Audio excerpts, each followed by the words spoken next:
नमस्कार दोस्तों, स्वागत है आपका आपके अपने YouTube चैनल अनपैरेलल एकेडमी में। तो most valuable welcome in our channel. जैसा कि आपको पता है, मॉर्निंग वॉक एपिसोड 10 AM और राजस्थान पटवार, राजस्थान पुलिस और राजस्थान हाई कोर्ट की जीके हम लेकर आते हैं 2 बजे। तो most valuable welcome in our channel.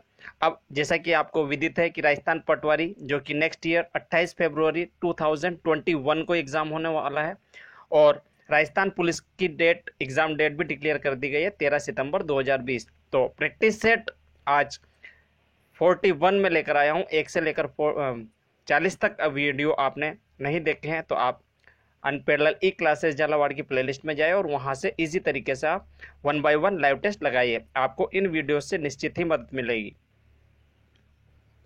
तो ज़्यादा समय न लेते हुए मूव करते फर्स्ट क्वेश्चन की तरफ, जो कि करंट से है। तो हाल ही में किसे राजस्थान का नया कांग्रेस अध्यक्ष चुना गया है? तो 4 ऑप्शंस आपको दिए गए हैं। विश्वेंद्र सिंह, सेकंड रणदीप सुरजेवाला, सी गोविंद सिंह डोटासरा और डी प्रियंका गांधी। अब ये जो करंट है ये क्यों बना? क्योंकि यहाँ से क्वेश्चन उठने का आसार इसलिए बन जाते हैं क्योंकि हाल ही में जो सचिन पायलट उप सचिव थे, आपके मुख्यमंत्री से सेकंड पोस्ट पर थे, तो उन्होंने कुछ पॉलिटिकल गेम खेला और उसी की वजह से उन्हें कांग्रेस के पद से हटाया गया। तो नया चुना गया, तो करेक्ट आंसर हो जाएगा आपका गोविंद सिंह डोटासरा। ठीक है, तो इस क्वेश्चन से आपको इतनी जानकारी मिल जाती है। मूव करते हैं नेक्स्ट क्वेश्चन की तरफ। तो फरवरी 2020 में महाराणा मेवाड़ फाउंडेशन के तहत किसे अंतर्राष्ट्रीय कर्नल जेम्स टॉड अलंकरण प्रदान किया गया? 4 ऑप्शंस आपको दिए गए। राज चेंगप्पा, डॉक्टर रॉबर्ट पिथोड़ी, और थर्ड ऑप्शंस की बात करें तो पूर्णोता दत्ता बहल, और डी ऑप्शंस की बात करें तो गौरवी सिंघवी। ठीक है, तो इंपॉर्टेंट करंट अफेयर यह है, अंतर्राष्ट्रीय कर्नल जेम्स टॉड अलंकरण आपका किया गया है। B is the correct answer, doctor Robert पिथोड़ी। ठीक है, तो इस क्वेश्चन से आपको इतनी जानकारी मिल जाती है। तो ये काफ़ी ज़्यादा इंपॉर्टेंट, 2 इंपॉर्टेंट करंट सेशन में आपके लिए लेकर आया हूँ। बात करते हैं नेक्स्ट क्वेश्चन की। तो सबसे पुराना धार्मिक ग्रंथ है यजुर्वेद, आयुर्वेद, ऋग्वेद और वैदिक सभ्यता। आपको बताना है। 4 ऑप्शंस आपको दिए गए जिनमें कि पुराना धार्मिक ग्रंथ कौन सा है। तो फास्ट पूरा क्वेश्चंस पढ़िए, देन उसके बाद खुद का मूल्यांकन आपको करना है, एग्जामिन आपको करना है, और देन उसके बाद आपको एक आंसर सेलेक्ट करना है और देना है। बात करें तो आप वेद आपके जो 4 है उसे किस तरह से याद रख सकते हैं, जो कि स्क्रीन पर आप देख सकते हैं। रूसा एक ट्रिक मेरे द्वारा डेवलप की गई है, RUSA, रूसा। ठीक है, तो आर से ऋग्वेद, यू से यजुर्वेद, आपका एस से सामवेद और ए से अथर्ववेद। इस तरह से आप याद रख सकते हैं चारों वेद को।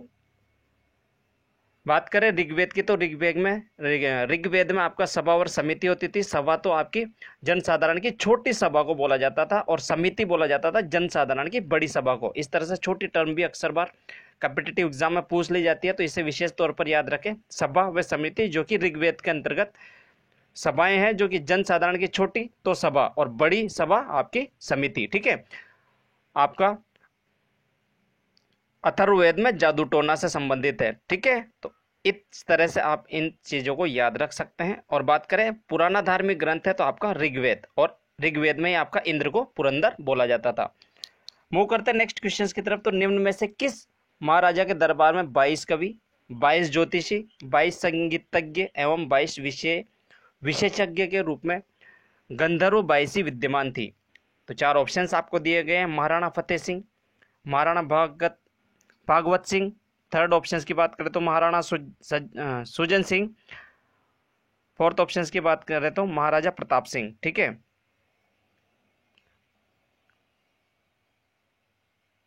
तो हिंट अगर मैं आपको इस क्वेश्चंस का आंसर की दूं तो गंधर्व 22 विद्यमान थी आपकी उस शासक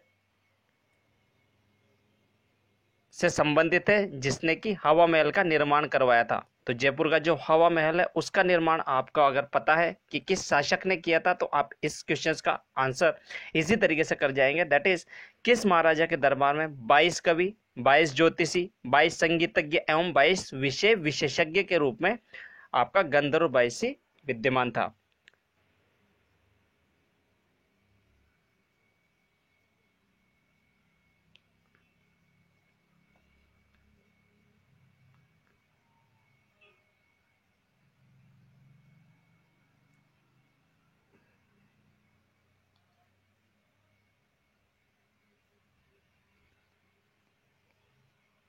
तो बात करें डियर फ्रेंड्स करेक्ट आंसर की तरफ अगर हम मूव करते हैं तो 22 ज्योतिष, 22 संगीतज्ञ और 22 विशेषज्ञ। तो करेक्ट आंसर हो जाएगा महाराजा प्रताप सिंह, और ये जो इनके द्वारा निर्माण किया गया था आपका हवा महल का। ठीक है, नेक्स्ट क्वेश्चन की बात करें तो योजना आयोग किस वर्ष स्थापित किया गया? 1960, 1955, 1950 और 1957।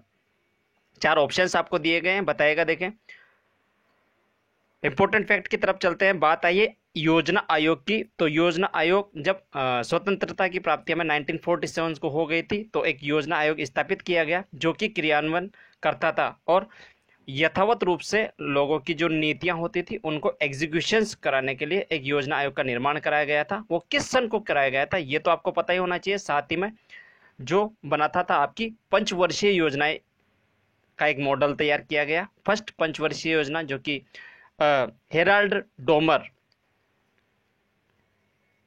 पर बेस्ड थी। सेकंड पंचवर्षीय योजना आपकी महालनोबिस के मॉडल पर बेस्ड थी। इस तरह से आपकी एक एक कर करके पंचवर्षीय योजना आती गई, और अभी फिलहाल में जो 2012 से लेकर 2017 की जो योजना आयोग थी वो अंतिम पंचवर्षीय योजना थी, जिसे कि हम 12वीं पंचवर्षीय योजना के नाम से जानते हैं। लेकिन बीच में क्या हुआ, योजना आयोग खत्म कर दिया गया प्रधानमंत्री मोदी जी के द्वारा 1 जनवरी 2015 को। ठीक है, और उसकी जगह पर क्या आ गया, नीति आयोग। तो इसकी जो फुल फॉर्म है वो भी इंपॉर्टेंट हो जाती है, national institute for transforming India, जिसे कि 1 जनवरी 2015 को बनाया गया। ठीक है, बात आए यहाँ पर योजना आयोग को किस वर्ष स्थापित किया गया, तो आपको 1950 को।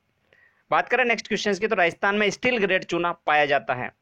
चार ऑप्शंस आपको दिए गए, जैसलमेर नागौर जिले में, सेकंड अलवर जिले में, थर्ड सवाई माधोपुर जिले में, फोर्थ जैसलमेर जिले में। तो फास्टली आपको सेलेक्ट करना है एक आंसर, देन कमेंट सेक्शन में आंसर देना है।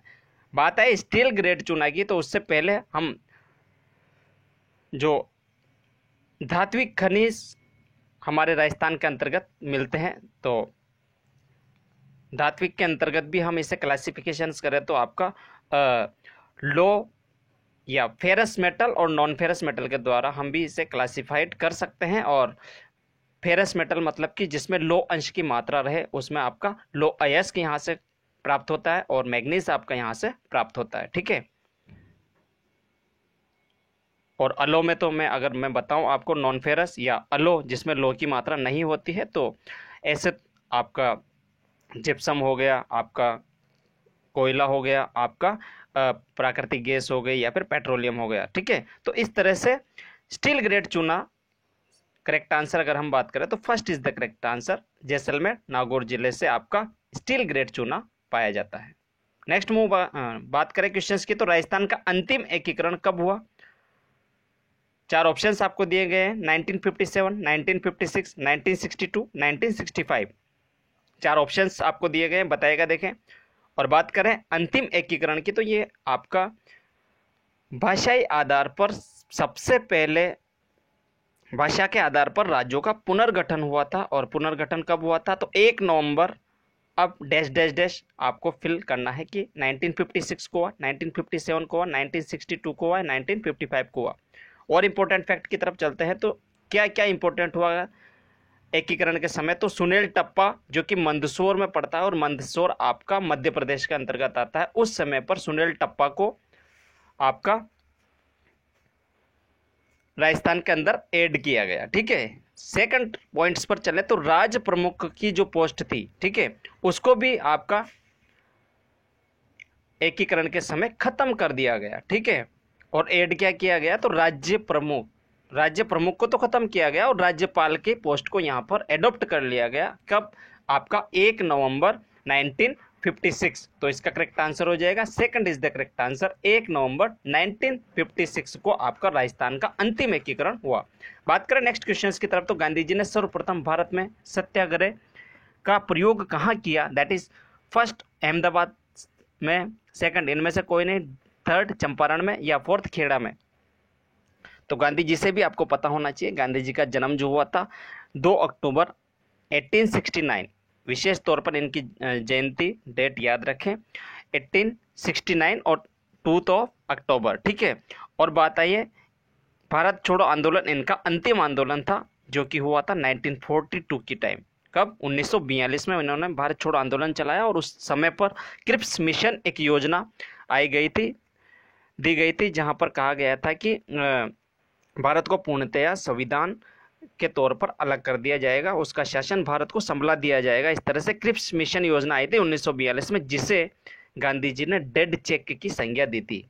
कौन सी डियर फ्रेंड्स? Dead check. ठीक है, तो इसे भी आप याद रखें, इंपॉर्टेंट फैक्ट है, बहुत सी बार ये पूछा गया है कि किस कालातीत या डेड चेक इंग्लिश में बोले तो। ठीक है, तो बात है गांधी जी की, तो गांधी जी ने सर्वप्रथम भारत में सत्याग्रह का प्रयोग किया था। आपके third is the correct answer, Champaran में। ठीक है, तो सत्याग्रह का प्रयोग आपका चंपारण से। तो इस क्वेश्चन से आपको इतनी जानकारी मिल जाती है। मूव करते हैं नेक्स्ट क्वेश्चन की तरफ।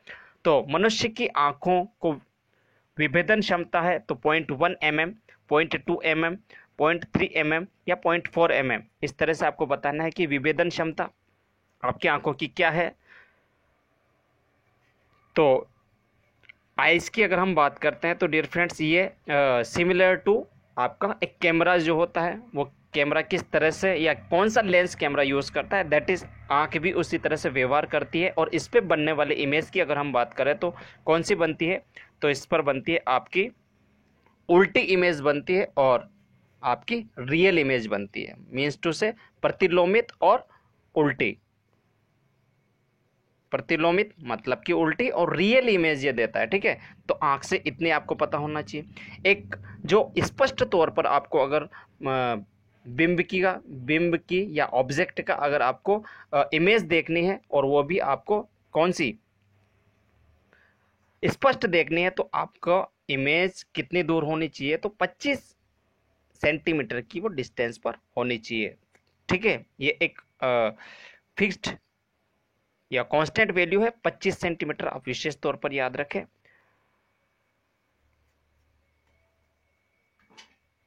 और बात करें आइस के बारे में, तो आइस के अंदर होता है रोड्स और कॉन्स। इंपॉर्टेंट फैक्ट आप विशेष तौर पर लिख सकते हैं, पेन और कॉपी लेकर बैठा करें। रोड्स आपका लाइट की जो इंटेंसिटी है उसको बरकरार रखने के लिए रोड्स काम करती है, और कॉन्स आपकी कलर्स को मेजर करती है। ठीक है, बात करें यहाँ पर आंखों की विभेदन क्षमता, तो इसका करेक्ट आंसर हो जाएगा फर्स्ट 0.1 mm विभेदन क्षमता आपकी आइस की होती है। बात करें नेक्स्ट क्वेश्चन की, तो आदमकद पोर्ट्रेट किस शैली की विशेषता है? मनोरथाना, मध्यमिका, थर्ड मंडावा, फोर्थ जयपुर। चार ऑप्शंस आपको दिए गए हैं, बताइएगा। देखें,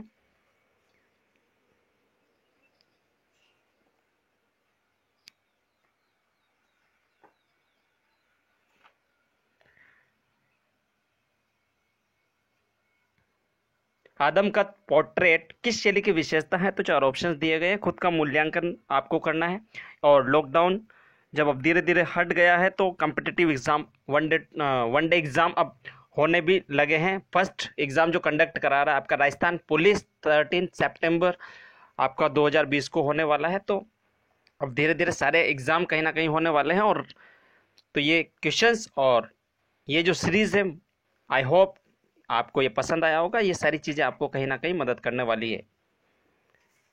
तो आदमकद पोर्ट्रेट किस शैली की विशेषता है, तो मनोरथाना, मध्यमिका, मंडावा, जयपुर। तो चार ऑप्शंस आपको दिए गए हैं, किससे इसका संबंध है आदमकद पोर्ट्रेट का, तो इसका करेक्ट आंसर हो जाएगा आपका 4 is the correct answer, Jaipur. ठीक है, तो आदमकद पोर्ट्रेट आपके जयपुर शैली से संबंध रखती है। बात करें नेक्स्ट क्वेश्चन की, तो माही बजाज सागर परियोजना के विद्युत उत्पादन क्षमता कितनी है? डेटाबेस आपका ये क्वेश्चन है, डेटा आपको पता होना चाहिए। जिस तरह से अगर मैं बात करूं तो राजस्थान का कुल क्षेत्रफल आपका 234,329 ठीक है किलोमीटर स्क्वायर। कितना? 2,3,4,2 और आपका 239 वर्ग किलोमीटर। तो इस तरह से आपको डेटाबेस क्वेश्चंस याद होने चाहिए, और जिस फ्लो में मुझे याद है उसी फ्लो में मैं चाहता हूं कि आपको भी याद हो। और माही बजाज सागर परियोजना विद्युत उत्पादन क्षमता आपको बतानी है। चार ऑप्शंस दिए गए, 138 मेगावाट, 140 मेगावाट, 158 मेगावाट, 168 मेगावाट। तो बात आई यहाँ पर माही बजाज, जो कि माही नदी पर बसा हुआ है, और माही नदी आपकी गुजरात से स्टार्ट होती है, यू आकार की शेप अपने राजस्थान में बनाती हुई वापस गुजरात में चली जाती है। कर्क रेखा को ये नदी 2 बार काटती है, ये आपकी बांसवाड़ा से प्रवेश करती है और फिर ये यू आकार बना करके वापस गुजरात की तरफ मूव कर जाती है। और इस पर बनाया हुआ माही बजाज सागर परियोजना में विद्युत उत्पादन क्षमता आपको बतानी है, सोचना है, विचारना है, देन उसके बाद आपको कमेंट सेक्शन में आंसर देना है। तो फास्ट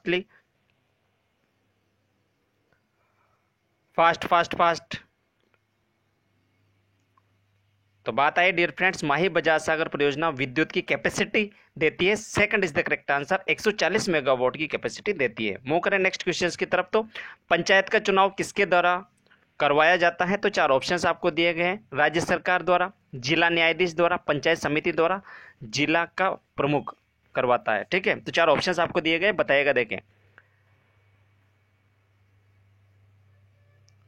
इंपॉर्टेंट फैक्ट मुझे एक याद आ रहा है कि पंचायत का चुनाव, ठीक है, पंचायत का चुनाव आपका जो सरपंच चुने जाते हैं वो उसमें कौन पार्टिसिपेट करता है? तो पंचायत में जितने भी मतदाता होते हैं, जो कि वोटर लिस्ट में जिनका नाम होता है, वही इसका चुनाव कर सकते हैं। और चुनाव से संबंधित अगर हम जाएं तो आपका वहाँ पर पर्टिकुलर चुनाव अधिकारी होते हैं, या चुनाव का जो अलग से CIC है अपना सुनील अरोड़ा जी, तो उनके द्वारा गाइडलाइन करवाई जाती है। और मतदाता सूची में जिनका नाम अंकित होता है वही पंचायत चुनाव में भाग ले सकते हैं। ठीक है, और बात करें किसके द्वारा करवाया जाता है, तो पूरा सीधा सा आंसर इसका हो जाएगा राज्य सरकार। ठीक है, और बात करें नेक्स्ट क्वेश्चंस की तरफ। तो अरावली पर्वत श्रृंखला की राजस्थान में कुल लंबाई कितनी है? 570 किलोमीटर, 650 किलोमीटर, 558 किलोमीटर, 550 किलोमीटर। चार ऑप्शंस आपको दिए गए, बताएगा। देखें, बात आई है अरावली पर्वत श्रृंखला की। तो अरावली पर्वत श्रृंखला आपकी स्टार्ट होती है आपकी भारत के गुजरात के पालनपुर से ये स्टार्ट होती है। वहाँ पर सबसे ज़्यादा मैक्सिमम इसकी ऊंचाई पाई जाती है, और वहाँ से ये बढ़ती हुई ये अपने सिरोही और बांसवाड़ा से ये प्रवेश करती है। वहाँ से और आगे चलती हुई ये आपकी पूरी की पूरी सीधी अजमेर से होती हुई, जयपुर से होती हुई आपकी झुंझुनू खेतड़ी से ये राजस्थान के बाहर निकल जाती है, और दिल्ली में जाकर ये दिल्ली के JNU campus, Jawaharlal Nehru university है, वहाँ के कैंपस पर जाकर ये ख़त्म होती है। और इस तरह से पूरी अरावली फैली हुई है। अरावली की सबसे ऊंची चोटी की बात करें तो गुरु शिखर चोटी, जिसकी की ऊंचाई 1722 मीटर है। ठीक है, और ये स्पेशल कहाँ पर है? तो ये सिरोही जिले के अंतर्गत आती है राजस्थान में।